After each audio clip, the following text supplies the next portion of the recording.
Hello friends, कैसे हैं आप सभी लोग। आशा करता हूँ बढ़िया होंगे। तो आज हम इंडियन इकोनॉमी के कुछ इंपॉर्टेंट क्वेश्चन देखते हैं जो अक्सर एग्जाम में पूछे जाते हैं। और चैनल पे आप नए हैं तो चैनल को सब्सक्राइब कीजिए, वीडियो पसंद आए वीडियो को लाइक कीजिए, शेयर कीजिए और कमेंट कीजिए। तो चलिए वीडियो को शुरू करते हैं। तो पहला पॉइंट है हमारा कि पूंजीवादी जो अर्थव्यवस्था होती है उसका उद्गम स्रोत एडम स्मिथ की book the wealth of nation जो कि 1776 में आई थी, वहाँ से माना जाता है। अब पूंजीवादी अर्थव्यवस्था होती क्या है, जिसमें उत्पत्ति के जो साधन होते हैं उन पर स्वामित्व निजी लोगों का होता है। ऐसी अर्थव्यवस्था पूंजीवादी अर्थव्यवस्था होती है। दूसरा पॉइंट है हमारा राज्य अर्थव्यवस्था का पहला सिद्धांत जर्मन फिलोसोफर कार्ल मार्क्स ने दिया था। अब राज्य अर्थव्यवस्था में निजी हाथों में ना होकर स्वामित्व सरकार का होता है, तो ऐसी अर्थव्यवस्था राज्य अर्थव्यवस्था होती है। तीसरा पॉइंट है भारत जो देश है हमारा, वो एक मिश्रित अर्थव्यवस्था वाला देश है जिसमें पूंजीवादी और सरकार दोनों का ही स्वामित्व होता है। अगला पॉइंट है अर्थव्यवस्था की आर्थिक गतिविधियों के कारण इसे 3 क्षेत्रों में बांटा गया है। देखिए, यहाँ से क्वेश्चन जरूर बनता है। आपको एक क्षेत्र दे दिया जाएगा कि एक, और इसमें जो अलग अलग जो विषय हैं जैसे कृषि है या आपका उद्योग है, तो उसको आपको बताना होगा कि ये किस क्षेत्र का है। तो 3 क्षेत्रों में बांटा गया है। पहला प्राथमिक क्षेत्र है, द्वितीयक क्षेत्र है और तृतीयक क्षेत्र है।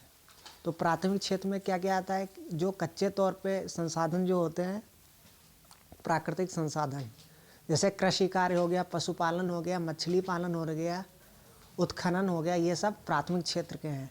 द्वितीयक क्षेत्र वाहन उद्योग, वस्त्र उद्योग, फर्नीचर उद्योग, ये सब द्वितीयक क्षेत्र में आते हैं। और तृतीयक क्षेत्र इसे सेवा क्षेत्र भी कहते हैं, जैसे बीमा, बैंकिंग, चिकित्सा, शिक्षा, ये सब सर्विस क्षेत्र के हैं। अगला पॉइंट देख लेते हैं कि भारतीय जो अर्थव्यवस्था है वो मिश्रित है, कृषि प्रधान है, प्रति व्यक्ति न्यूनतम आय है तथा उच्च बेरोजगारी से युक्त विकासशील अर्थव्यवस्था है। तो इसे ध्यान रखिएगा। देखिए, जो मानव विकास सूचकांक है वो प्रतिवर्ष यूएनडीपी द्वारा जारी किया जाता है और यह सूचकांक जीवन प्रत्याशा, शिक्षा, प्रति व्यक्ति आय के आधार पर तैयार किया जाता है। उसे जारी कौन करता है? यूएनडीपी। अगला पॉइंट है विश्व खुशहाली रिपोर्ट यूएनओ के निकाय सस्टेनेबल डेवलपमेंट सॉल्यूशन नेटवर्क द्वारा जारी किया जाता है, ये भी ध्यान रखिएगा। देखिए, जो राष्ट्रीय आय है उसका आकलन व प्रकाशन केंद्रीय सांख्यिकी कार्यालय सीएसओ करता है। ये बहुत इम्पोर्टेंट है। भारत में राष्ट्रीय संबंधी आंकड़े वित्तीय वर्ष 1 अप्रैल से 31 मार्च तक होते हैं। देखिए, राष्ट्रीय आय का जो गणना का पहला प्रयास किया था वो दादाभाई नौरोजी ने किया था। केंद्रीय सांख्यिकी कार्यालय की स्थापना 1951 में हुई थी। अगला पॉइंट है भारत में बेरोजगारी संबंधी आंकड़े राष्ट्रीय नमूना सर्वेक्षण द्वारा जारी किए जाते हैं। राष्ट्रीय परिवार नियोजन कार्यक्रम 1952 में बनाया गया।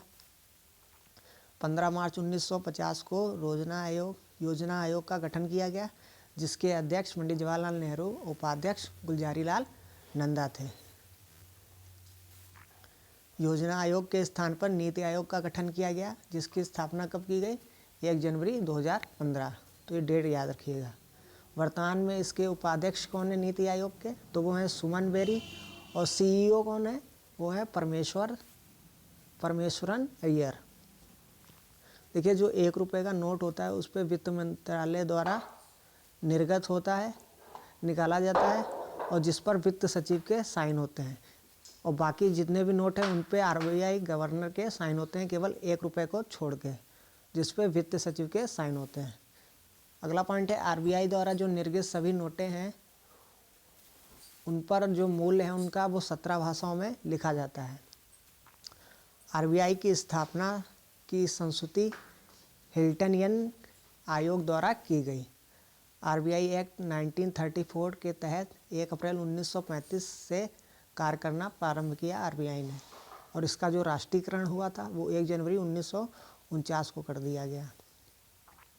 आरबीआई के जो प्रथम गवर्नर थे वो सर ऑसबोर्न स्मिथ थे, और राष्ट्रीयकरण के समय सीडी देशमुख थे। आरबीआई का लेखा वर्ष 1 जुलाई से 30 जून तक होता है। देखिए, state bank of India SBI की स्थापना 1 जुलाई 1955 को की गई थी। 19 जुलाई 1969 को 14 बैंकों का राष्ट्रीयकरण किया गया था। 12 जुलाई 1982 को नाबार्ड की स्थापना की गई थी, जिसका जो हेडक्वार्टर है मुंबई में है नाबार्ड का। 2 अप्रैल को 1990 को सिडबी की स्थापना की गई थी, जिसका मुख्यालय लखनऊ में है। 1 जुलाई 1964 को आईडीबीआई की स्थापना की गई, जिसका मुख्यालय भी मुंबई में है। और 1988 को सेबी की स्थापना की गई, जिसका हेडक्वार्टर मुंबई में है। देखिए 1963 एक्ट के तहत CBDT central board of direct taxes की स्थापना की गई। लास्ट पॉइंट है हमारा जो जीएसटी है वो इनडायरेक्ट टैक्स है और इसे 101 अमेंडमेंट द्वारा लाया गया और इसे समवर्ती सूची में रखा गया है। तो वीडियो पसंद आए वीडियो को लाइक कीजिए, शेयर कीजिए, कमेंट कीजिए। Thank you.